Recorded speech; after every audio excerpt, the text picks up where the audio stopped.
Hi, thank you for joining me for today's process video, and today is a special process video because it is in celebration of Lisa Cuneo reaching 500 subscribers on her YouTube channel, which is pretty phenomenal. It's amazing seeing those numbers tick up when you've got a YouTube channel and seeing everybody who wants to join in your journey. So Lisa gave us some and/or products to use. So the list was Woodgrain or mixed media was the first product. So you can see here I've gone for mixed media, and I'm going to couple this with a photo that we took when we went to Coney Island when we were in New York at between Christmas and New Year. It was just of a mural that was on a wall opposite the train station when we came out, or the underground station when we came out of the underground, even though it was overground in Brooklyn. But anyway, I digress. So I picked out the colours from that mural, and straight away I realised that these colours were really in keeping with the Bold and Bright collection from Vicki Boutin. So that's what I'm going to be working with today. But first of all, the inks were chosen from the photo rather than the scrapbook collection. So I've got at the top picked raspberry, then I went with candied apple, fossilized amber, and you'll see me putting salvage patina down now, which will be followed by blueprint sketch and then shaded lilac. And I decided that I wanted to use the packaging technique to put these down, and I wanted to go from a relatively small strip at the top going down to a quite wide strip at the bottom. So the pink goes about a third of the way across the page, and then the lilac at the bottom goes probably 3/4 of the way across the page. So you see me there splotching that up a little bit. I tried to use my paintbrush to blend some of the ink, and the water was rather dirty.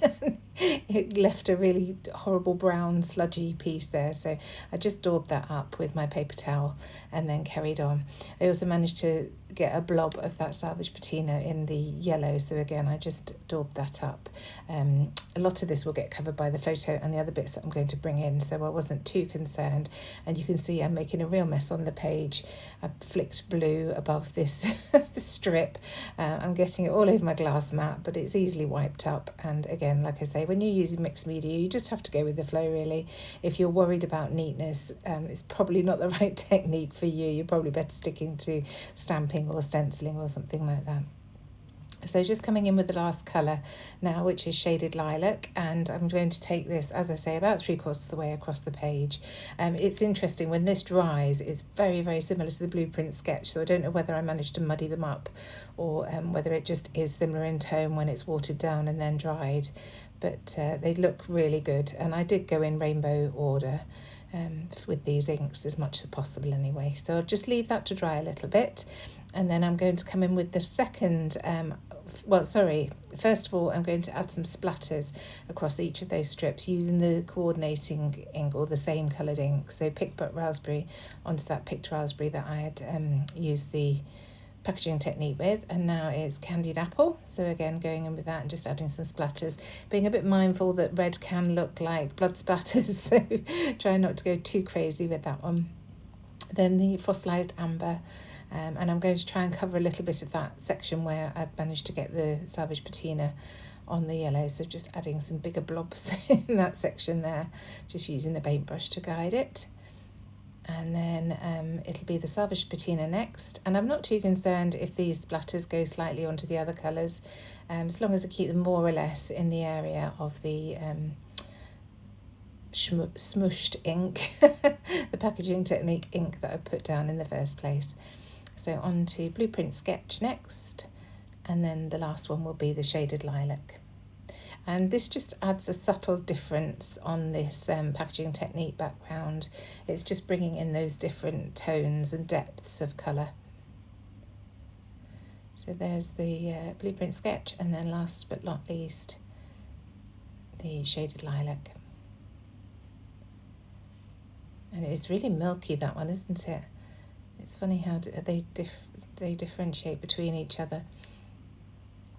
So once that's done, the next choice that Lisa gave us was stencil or stamp. So I've gone with stamps, and I pulled out my LE Studio stamps.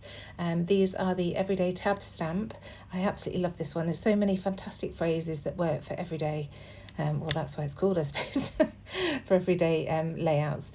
So I've just chosen the first word, which I'm stamping down. I think this was adventure, and I'm just using, again, colour on colour, just to get that different depth of feel again on those same tones. The first word, you can see I'm just scrubbing it off each time I go into a new ink with my kitchen towel, but quickly wanes and I end up just stamping. I'm not too fussed if these get ever so slightly contaminated. I'm not precious about my inks at all, so just stamping down with that word. And then you'll see I did want to add a little bit of black as well, just to make this pop a little bit more. So I am going to stamp each of the words or phrases in black a couple of times. So just spritz the stamp with my water mister and then wipe it dry and put it back on the stamp pad. And then on to the next one. I think Big Smiles maybe, or This Was Fun. I've got This Was Fun, Big Smiles, Adventure. I think that might have been all I did actually. I'm not a very patient scrapper and I get quite bored choosing all the different stamps. So maybe if I wasn't filming I would be a little bit kinder to myself, but I feel that it's just the same thing over and over and over, very repetitive, which it is.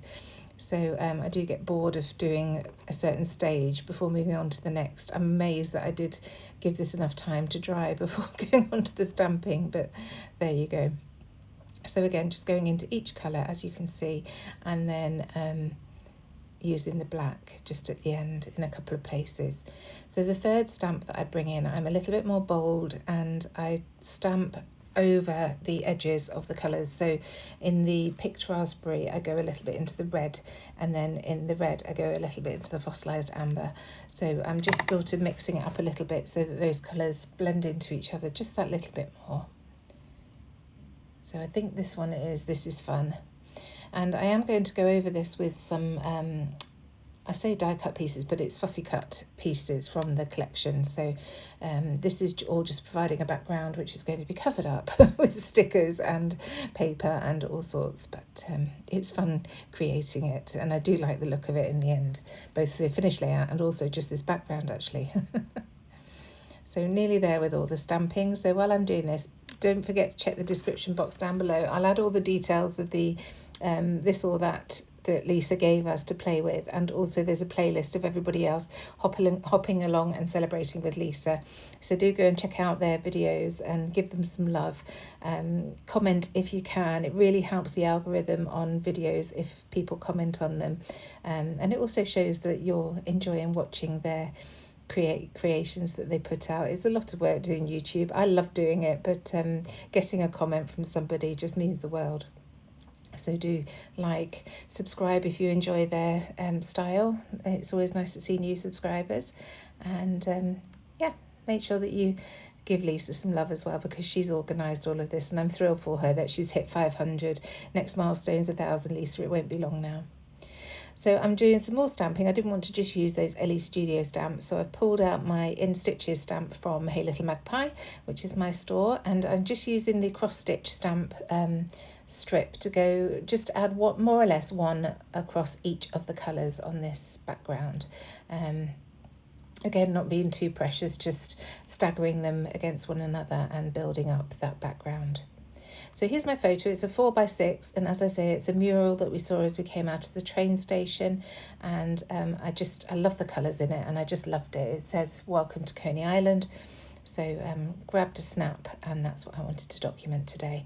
So I've matted it onto white cardstock, and then you can see here I'm just matting it onto black cardstock as well, again just to make those bright vibrant colours pop that little bit more on the page. So just making sure that this is trimmed down more or less equally. I just do it by eye, I don't measure anything. And then here are those bits that I'd fussy cut. These are all from the Bold Bright paper pad, and it's the pinwheels or colour wheels that are on one of the papers, and I just spent one evening fussy cutting them all, and I pulled a load of them out into this tray. Some of them are the half pieces that were at the edges of the paper, and quite a few full-sized ones, and I'm just scattering them about the background. One of the big attractions at Coney Island, as well as the fabulous roller coaster that the kids went on, is the Ferris wheel. So I thought that these would mimic the Ferris wheel, which is also in the left-hand side of that mural. So that's why I chose these elements. So I'm just sort of positioning them roughly where I think I want them to be, and then I am going to go through and rough up the edges of each of them using my fingernails, and then some of them are going to be glued flat onto the page just with glue in the middle, and some of them are going to be raised up onto foam pads, which you can see here. I use the Sticks to 6x12mm foam pads. They're on a roll. And I just cut them up, the roll up, and put them into these plastic boxes, and then I can use them easily rather than the roll just spewing itself everywhere. It really does make a huge mess, the roll, if you just keep it on a roll, but like this it's much easier to handle. So I won't make you watch me sticking all of those down. That's how they end up. I haven't stuck the photo down yet. I'm just deciding to pull out the papers and create some photo mats. So here's the first one. I'm just going for the semi-solids, really, the tone-on-tone, because I think they work nicely as photo mats. And I don't want to take them all the way across the photo. So this piece you can see is offset to the left-hand side, and it doesn't go all the way to the right. And I am going to use my Tim Holtz edge distresser to distress all those edges, just to add a bit of interest. And because I've done that with the circles, I want to continue doing that across the rest of the layout as well. So you can see already most of the background that I've created has been covered up, but there are bits peeking through all those different circles, so I'm not too concerned. Now, when I was editing this video, I did laugh at myself here because look, I've got that tiny guillotine on my desk, and I'd lifted the arm up as if I'd be able to put a 12x12 paper underneath it. I do not know what I was thinking, but I'd grabbed my big scissors. These are the Tonic Studio Tim Holtz scissors, and they're really handy for cutting long straight lines because of the length of the blades on them. So I do like those scissors. So just cutting those and then gluing each layer and distressing the edges as I go. You can see I'm just trying to offset things each time, just creating small borders around each of those layers and then distressing the edges. So I've gone with a purple and then an orange, and now I'm going in with a yellow. So again, I'm just going to stick this straight to the photo and then trim around the edges. And all of these have lovely geometric patterns on the background that makes it relatively easy to stay in a straight line when I'm cutting, because I can be a bit challenged in that direction sometimes. So once again, just distressing those edges. I think this is the last layer. And then I'm just going to tuck that photo under the circles. I do have to pull that little semicircle off because of the additional layers. It was just hidden underneath. So I just pulled that off, and I'll glue that back down once the photo is in place. So just making sure it's tucked under the circles that I intended it to be tucked under, and that all of the cut edges are hidden, like that navy blue one on the left hand side. That was just a half circle, so I wanted to make sure that the photo was overlapping that edge. And here's that little one going back into place now.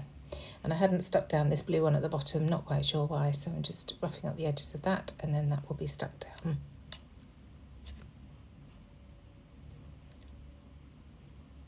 Almost there.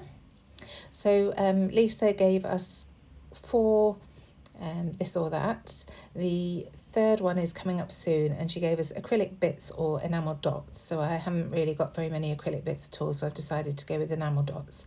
But first of all, I wanted to add the big pieces which were going on the page. So I started going through the sticker book and just found some amazing phrases that work perfectly with this photo, so I decided to do that.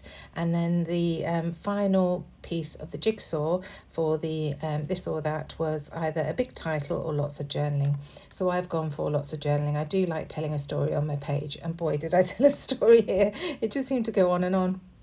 But it was really nice to get that story down, as this will be the first page in the Coney Island part of our trip to New York. So it's nice to have that all written. So I went heavy on the cameras on this page. I'm not quite sure why. I just really like the look of them. So a couple of stickers from the sticker book, and then this one is a fussy cut camera from an old paper. I think it may be an Amy Tangerine paper, but I've just got them in a little Ziploc bag in my desk, and I remembered to pull those out. So now going in with some of the gold hearts on that sticker book, and here are the enamel dots. So these are an old Chanel set of enamel dots that go perfectly with the colours of this, and I really wanted to get this sheet used up, so that's what I'm going to do. So I'm doing some tone on tone and some I'm mixing up across the page so that it's not all just tone on tone all the time. Some of these I will leave on the sheet because it was a wonky sheet, if you like. The machine had cut the edge off some of those hearts and stars in the top right hand corner, so I won't be using those on my page, but everything else gets added. So now I'm coming in with my hole reinforcer punch. I just wanted to bring a little bit more black around the page, so I'm just punching out some of these circles just to add, and I just tend to bend them up in the middle and then add glues just to that crease line so that they still give some texture and dimension on the page. So just dotting those about, and then I'll glue those down with my Nuvo Deluxe adhesive shortly. So that's how they're going to be positioned. And then I spotted a little phrase here that just says documented, so I'm adding that to the camera lens, and then another one that says look at this.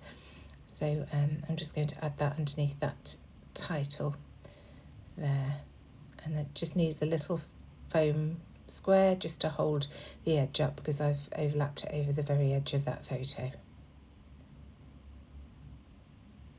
So just getting those black pieces stuck into place. And then I'm going to see what else I've got that's a little bit more dimensional. I felt it was really quite flat. And then I remembered these foam stickers, and they've got loads of lovely tiny little circles with stark gold stars in, and also the gold hearts. So that foam just creates another dimension on the page. And again, it's all the colours that I've used on the inks, so I am more or less going tone on tone. So a couple of black hearts as well there that I wanted to add. One at the very bottom right hand corner, and then one to the left, which I thought was nice. I want to add the date at the top, so I'm grabbing one of my trusty EK Success Punch. I do this in batches, and I have the black and craft ones on my desk. So this, is, as you can see, is the black one, and then I'll just roll a date stamp the date on white scrap cardstock and stick that in place. So in fact, this is one of the branding strips. I'm just using the back of that from the paper pad. So just trim that out, and then I can get that stuck down. So you can see it's quite a busy layout, but it was really fun to create it, and it will give me happy memories of Lisa's 500 subscriber hop. So a couple of ribbon loops. I just wanted a little bit more texture on the left hand side of the photo here, just to draw your eye into the actual photo itself.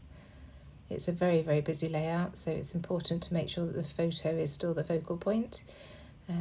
So I've got a black and white stripy one and a yellow and white stripy one in different widths, because that's how I like them.